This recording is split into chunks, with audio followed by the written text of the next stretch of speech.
जी, मेरा नाम दिव्यांशु पोदार है। मैं एक्स इसरो साइंटिस्ट हूँ। Indian institute of space science and technology से मैं ग्रेजुएट हूँ एरोस्पेस इंजीनियरिंग में। क्यूआरएससी में मैं काम करता था और अब मैं अपनी कंपनी चलाता हूँ। मेरी कंपनी का नाम रॉकेटवर्थ है। हम लोग पूरे इंडिया में स्कूल्स और कॉलेजेस में रॉकेटरी प्रोग्राम्स करते हैं। इसरो के साथ कोलैबोरेशन में भी रॉकेटरी प्रोग्राम्स करते हैं।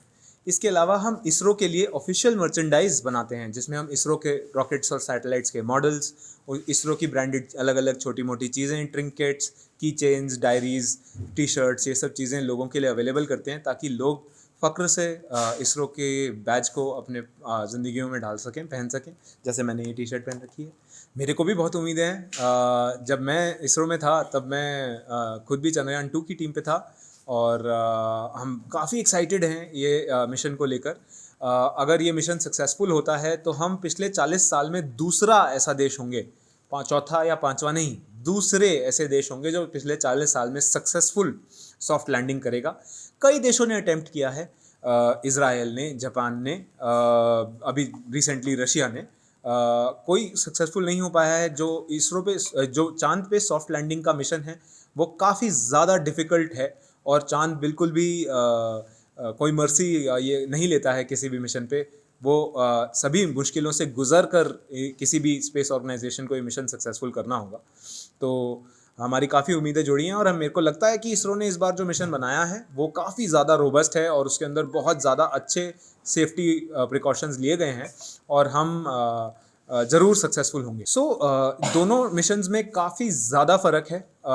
एक तो जैसे अगर आप देखेंगे, जो चंद्रयान 2 का ऑर्बिटर और लैंडर जिसको हम बोलते हैं, ऑर्बिटर का मतलब होता है जो चांद के ऊपर चारों तरफ घूमने वाला हिस्सा है, और लैंडर का वो मतलब होता है जो जाके चांद की सतह पे लैंड करेगा। तो चंद्रयान 2 का जो ऑर्बिटर और लैंडर का टोटल वेट था वो लगभग 2000 किलो से थोड़ा सा कम, 1900 साढ़े 1900 किलो था। इस बार हमारे को ऑर्बिटर की ज़रूरत नहीं है क्योंकि हमारा चंद्रयान का 2 का ऑर्बिटर वहाँ पे ऑलरेडी है। तो हमारा प्रोपल्शन मॉड्यूल है जो घूम रहा है चांद के चारों तरफ, लेकिन ऑर्बिटर वाले जो इंस्ट्रूमेंट्स हैं वो हमने फिर से नहीं भेजे हैं। उसके बावजूद भी हमारा जो मिशन का वेट है वो पिछली बार से लगभग 15 से 20% ज़्यादा है। ये जो इंक्रीज़ हमें सिग्निफिकेंट दिखता है ये इस तरीके की सेफ्टी प्रिकॉशंस के कारण दिखता है, जहाँ पे हमने कई सारी चीज़ों में फ़र्क लेके आए हैं। एक तो जो इस बार चंद्रयान 3 के लेग्स हैं लैंडर के, वो सिग्निफिकेंटली स्ट्रॉन्गर हैं, ज़्यादा मजबूत बनाए गए हैं पिछली बार से। पिछली बार 5 इंजन थे, इस बार 4 ही इंजन हैं। पिछली बार जो नंबर ऑफ एंटीनास थे और जो नंबर ऑफ कम्युनिकेशन सिस्टम थे उससे कहीं ज़्यादा कम्युनिकेशन सिस्टम्स हमने डाले। 17 एंटीना डाले गए हैं चंद्रयान 3 के ऊपर। तो हमारा कम्युनिकेशन ज़्यादा रोबस्ट है, हमारा प्रोपल्शन ज़्यादा रोबस्ट है, हमारा सेंसर सिस्टम ज़्यादा रोबस्ट है। ये सभी फ़र्क हमने इंट्रोड्यूस किए हैं चंद्रयान 3 में ताकि हम इंश्योर कर पाएँ कि चंद्रयान 3 फेल ना हो। और इसके लिए इसरो के साइंटिस्ट्स की दाद देनी पड़ेगी। उन्होंने जिस तरीके की टेस्टिंग रिजीम और जिस तरीके के आइडियाज़ इस चीज़ के अंदर लगाए हैं ये ज़रूर सक्सेसफुल होंगे। और ये कहना तो बड़ा मुश्किल है, चंद्रयान 2 में भी क्या कमी रह गई, ये बात पब्लिक में आते आते 4 से 5 साल लग गए। तो रशिया की जो ऑफिशियल स्टेटमेंट जो रोसकॉस्मोस ने इशू की है उसके अंदर उन्होंने एटीट्यूड कंट्रोल सिस्टम के लिए बोला है कि उसकी वजह से वो सक्सेसफुल नहीं हो पाए और वहाँ पे फेलियर उनको मिला। उनका जो प्रोपल्शन था, स्पेसिफिक इम्पल्स जो उसका आ रहा था वो ज़्यादा था, तो उसकी स्पीड जब वो लैंड कर रहा था जितनी स्पीड उसकी होनी चाहिए उससे कहीं ज़्यादा स्पीड से वो चल रहा था और इसी वजह से वो उसको कंट्रोल नहीं कर पाए। लेकिन इससे ज़्यादा इन्फॉर्मेशन अभी जो है पब्लिक में नहीं है, रशिया ने नहीं बोली है, तो उनके कहे बिना स्पेकुलेशन जो है वो थोड़ा गलत होगी। ये बहुत महत्वपूर्ण बात है। ये ऐसा जो है, जैसा कि मैंने पहले भी कहा कि पिछले 40 साल में हम दूसरे ऐसे देश बनेंगे जो चांद के ऊपर सॉफ्ट लैंडिंग कर पाएंगे। ये इंडिया की साइंटिफिक कैपेबिलिटी का दबदबा पूरी दुनिया में बनाएगा। ये बहुत और इसके अलावा ये पूरी दुनिया के लिए, हमारे चांद को समझने के लिए, हमारे चांद के बारे में जो हमारी नॉलेज है उसको बढ़ाने के लिए बहुत काम आएगा। रादर जो हमने साउथ पोल की साइट भी सेलेक्ट की गई है, इस तरीके की साइट पे पहले कभी लैंडिंग हुई भी नहीं है। तो अगर होती है तो वहाँ पे क्या है, किस तरीके का इकोसिस्टम है, क्या वहाँ की सतह की कॉम्पोजिशन है, ये सभी चीज़ें हमारे को नई सीखने को मिलेंगी अपने चांद के बारे में, जो कि पहले कभी मौका नहीं मिला है किसी भी देश को। तो इस जैसा कि मैंने कहा, इस बार इसरो के साइंटिस्ट काफ़ी मेहनत कर रहे हैं मेक श्योर करने के लिए कि सक्सेसफुल लैंडिंग हो। तो हम हर एक कदम जो है थोड़ा सोच समझ के ले रहे हैं। तो जैसे आप कभी पहाड़ चढ़ोगे तो अगर आपने देखा हो तो हम हर एक कदम पे पहले सीधा वेट नहीं डालते अपने पैर पे, पैर को रख के वहाँ पे उसको थोड़ा टटोल के ज़मीन को, सतह को, फिर पैर रखते हैं। तो ऐसे धीरे धीरे करके आगे बढ़ते हैं। तो वही चीज़ हम चंद्रयान के साथ कर रहे हैं, बहुत ही सोचते समझते हुए हमारे साइंटिस्ट इसरो के।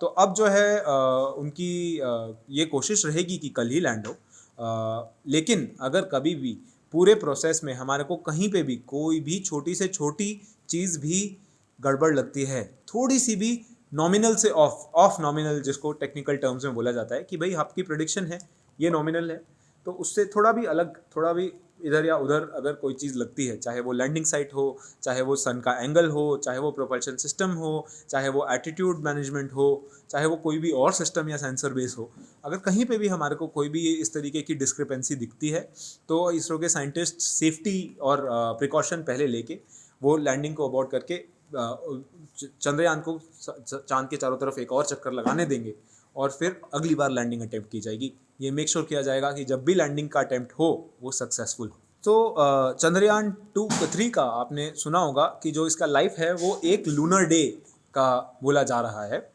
तो ये एक लूनर डे का मतलब होता है अर्थ के हिसाब से अगर हम गिनेंगे तो 28 दिन।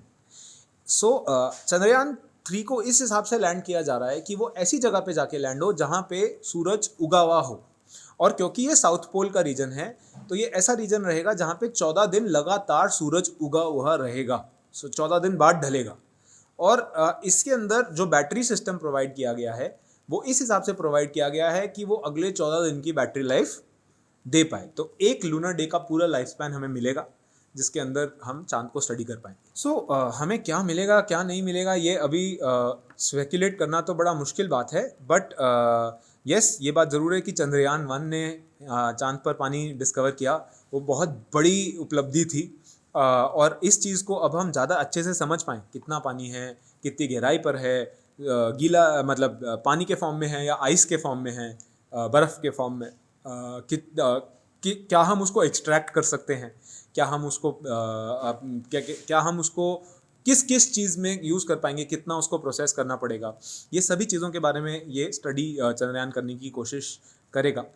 इसके अलावा और भी कई तरीके के केमिकल्स, हीलियम को डिटेक्ट करने की काफ़ी कोशिश है, क्योंकि अगर हीलियम हमें मिलता है चांद पे तो वो हमारे लिए काफ़ी अच्छा एनर्जी सोर्स बन सकता है फ्यूचर मिशंस के लिए। वहाँ पे जो लोग रहेंगे उनके लिए जो पावर प्लांट बनेंगे वो हीलियम से चलने वाले पावर प्लांट बन सकते हैं। हाँ, मैं तो ज़रूर सोचता हूँ कि ज़रूर लहराएगा, और मेरी शुभकामनाएँ सारी इसरो की टीम के साथ और एक एक जने के साथ जिसकी जो ये है इमोशंस इस चीज़ के साथ जुड़े हैं, तो हाँ ज़रूर लहराएगा जी। मैं तो इस दिशा में काफ़ी पहले से ही जुड़ गया था। मैं 2014 से ये चीज़ को समझता हूँ कि हमारे यहाँ लाखों ऐसे बच्चे हैं जो हमारे स्पेस प्रोग्राम से जुड़ना चाहते हैं, और इसी तरीके से मैंने अपनी कंपनी बनाई। मेरी कंपनी का नाम है रॉकेटियर्स। हम लोग जो है solid fuel powered model rocket बनाते हैं। जैसा कि आप देख सकते हैं ये एक solid fuel powered model rocket है। ये रॉकेट का नाम हरिकेन है।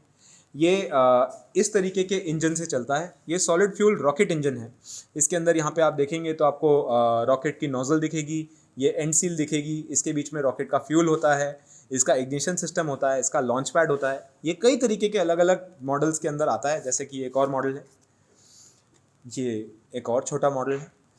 तो ये इस तरीके के रॉकेट्स हैं जो बच्चे साइंटिफिकली खुद बना सकते हैं। अलग अलग शेप, अलग अलग साइज़, अलग अलग कैपेबिलिटी।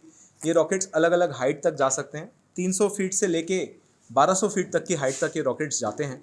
और मेरा जब मैंने ये रॉकेट्स पहली बार अपने कॉलेज के टाइम पे देखे थे, और ये रॉकेट्स की कंपनी मैंने इंडिया में शुरू की क्योंकि मेरे को ये लगता है कि ऐसे लाखों बच्चे होंगे जो ये रॉकेट्स बनाना चाहेंगे। जब मैं अपने कॉलेज के टाइम पे था तब इस तरीके का एक रॉकेट बनाने का कॉस्ट जो है इंडिया के अंदर 10 से 12 हज़ार रुपये तक होता था। आज के दिन में मैं ये रॉकेट्स इंडिया के बच्चों को 1400 रुपये से कम के रेट तक अवेलेबल करवा पा रहा हूँ। और मैं हमारी कंपनी की हमेशा कोशिश रहेगी कि ये रेट और कम जाता जाए। रॉकेटरी एक ऐसी एक्टिविटी बने जो कि बच्चों को इंस्पायर करे, बच्चों को साइंस और मैथ्स सिखाए, बच्चों को स्पेस प्रोग्राम से जोड़े, सेफ़ हो, रिलायबल हो, और साथ साथ इतनी सस्ती हो कि ये हर बच्चे के लिए एक्सेसिबल हो। ये बात ज़रूर है कि सरकारी स्कूल एक्चुअली हमारे को सरकारी स्कूलों से काफ़ी इंटरेस्ट मिला है, लेकिन वो हमारे को पंजाब की बजाय थोड़ा सदर्न स्टेट्स में जैसे तेलंगाना में, कर्नाटका में और तमिलनाडु में काफ़ी ज़्यादा मिला है। जैसे तेलंगाना के अंदर तो उन्होंने अपने स्कूल्स के अंदर लैब सेटअप किए हैं हमारे साथ मिलके। मैं आपको पीछे एक फ़ोटोग्राफ भी दिखा सकता हूँ उस लैब की। सो ये तेलंगाना की गवर्नमेंट स्कूल में लैब सेटअप है।